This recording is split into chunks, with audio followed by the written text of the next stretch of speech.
Let's see how this guy uncooked an egg. First of all, he separates the egg whites from the yolk, then proceeds to cut the egg whites into tiny little pieces. Then he puts them into a container. Then he adds some stuff into the container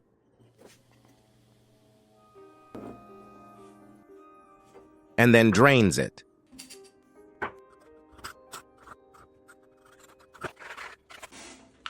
Now he puts the egg yolk back into the egg and now all he does is glue the egg back together.